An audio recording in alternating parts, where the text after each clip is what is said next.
All right, so the previous few lessons were pretty intense. We covered a lot of stuff at once. So I just want to switch gears a little bit and just do something very simple and easy. I will also show you how to make the birth of this ball of smoke automatic with modulators. And I'll also show you upscaling, which we haven't covered before. So still a bunch of stuff to learn. Let's jump right into it. Okay, so I've just imported my letter S, which I created in my 3D software, exported as FBX, imported into Embergen, just like we did in the previous few videos. I will change the color of this letter to be bright blue. And we can also go into the ground node and make the color of the ground some nice blue color as well. And I would like to extend the size of my grid. So simulation size, let's make it 250 by 250 by maybe 125, apply new resolution. Next, we need to give birth to that ball of smoke. So we know we need to just make an emitter, volume. I want to go under emission, no emission for the fuel, no emission for the temperature. Just want to give birth to a bunch of smoke. Let's give it maybe 100%. And for the shape, it needs to be a primitive sphere. So I can just visuals, show emitter, put it right above my letter S. Let's give it a radius of maybe 2 meters. Emitter, turn off the show emitter. And now if I reset, I just have some smoke being born inside of this sphere. So I'll go into the simulation force and smoke weight. I'll just increase that to maybe 10%. We'll have to find the right number where it's not too slow, not too fast. Okay, so it feels a bit too fast. So maybe let's just do 5%. Not bad. Maybe let's just do 4%. And I want to make the smoke blue. So shading, minimum color can just be a nice dark blue. And the maximum color can just be like a lighter blue so that it has these nice edges to it. I wouldn't mind the smoke to appear thicker instead of very thin and transparent. So I'll boost the smoke density scale maybe all the way to, let's say, 250%. Nice. And we need it to only emit for a few frames. So I'll go into the emitter activity, turn on the keyframes, reset to frame 0, and let's just make a keyframe right here and zoom in, maybe a keyframe on frame 10, so it's active around frame 9, and then on frame 10 it becomes disabled. So reset, and we just have our ball of smoke created, and this doesn't really generate enough smoke fast enough.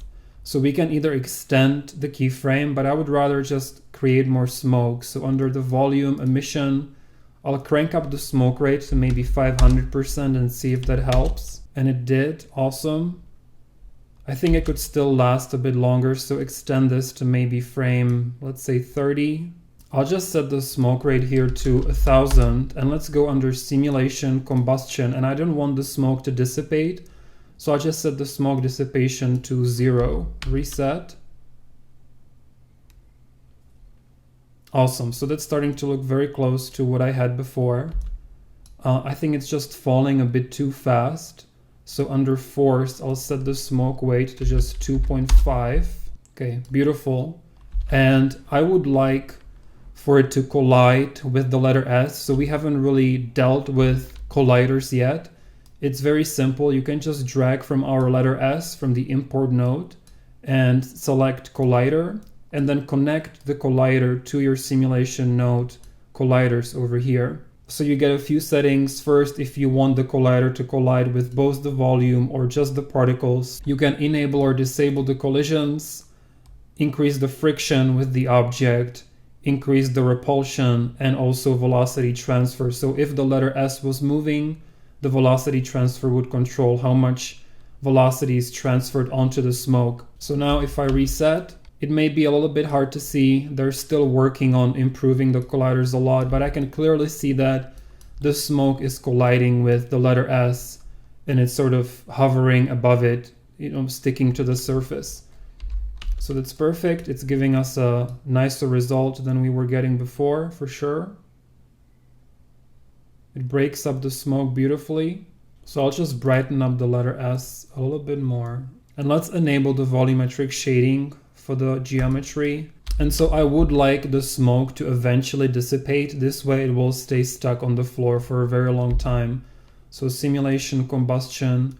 Let's just set the smoke dissipation to maybe 15%. So I'll just try maybe 3%, just something very subtle, but it needs to be above 0 so that it does disappear eventually. So now let's say that we're happy with this. And what if we wanted this ball of smoke to just regenerate on its own every few frames without us having to manually copy these keyframes or keep hitting R to reset the simulation? Well, we can use oscillators to just automatically generate this smoke in a certain interval of time. So I will actually just delete the keyframes for this. So now there's nothing in our scene. Let's enable the emitter activity and go into the emission for the smoke. I'll just double click on the smoke rate to expose the smoke rate in my node, drag out of that and make a mod oscillator. I want to set the waveform to something that's very sharp. So maybe a pulse. And so now with the pulse, you can see that it's switching from 800 to 1000 emission for the smoke back and forth, depending on this little graph. Only the x-axis is active because there's only one input value going into the smoke rate. So we don't have to worry about y or z. It's only this graph that I'm looking at. And so now you can see how the sphere is pulsing as the smoke is being born every few seconds. So what we need to do is set the base to be 0 because we need it to start at 0. And then every few frames, we want the emission rate to expand to 1000% per second and then go back to 0. So you see already it's pulsing because it's going from 0 to 187, but it's going too fast. So what I want to do is increase the amount. And as I'm increasing this amount, watch this number go up. So I'm going to keep increasing this until it reaches 1000 where we were before. And we might have to go above 100,000. So I'll just go to maybe 150. That's too high. So let's go back down until it reaches just around 1000. So that's perfect. So it's switching from 0 to 1000, but it's just going too fast. So now I just need to lower the frequency until this only happens every once in a long while. So I'll just set this to maybe 0.1. And so we are almost there. The ball of smoke is being generated every few frames on its own. However, the smoke is being generated for too long of a time. In other words, this line in the graph is too long. We just need sort of like a short spike. So let's look through the options that we have if there's anything else we can use. We can't use sine. Let's try saw. So saw also doesn't work because it goes gradually up and we just need like a quick spike. So what we can actually do is say custom, and we can draw our own waveform to get exactly what we need.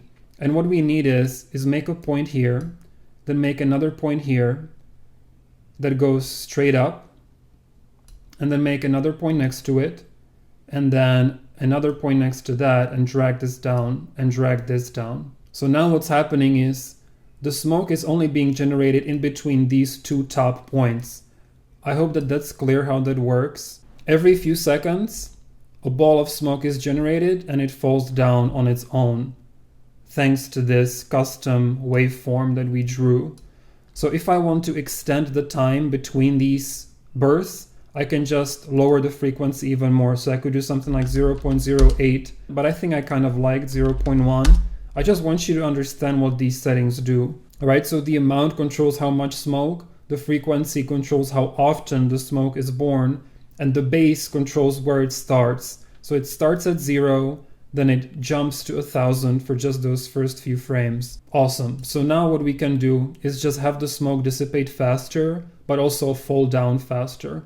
So under simulation, combustion, I will increase the smoke dissipation to maybe 10. But I will also go into the force and increase the smoke weight to maybe 10 also. So it's falling down way quicker, but it's also dissipating much quicker. So I'll just keep increasing this dissipation until the smoke on the ground beautifully disappears. Let's find a balance of something that looks nice. We want that collision with the floor. Cool. Beautiful. And so without any keyframes, I can just keep watching this and it's gonna keep happening over and over again. Very cool loopable effect, motion design style for Instagram or anything like that. So let me just hit B to hide the brackets. Let's darken our ground even more. So in the next video, we're going to add some lights and also cover upscaling, which we haven't done yet.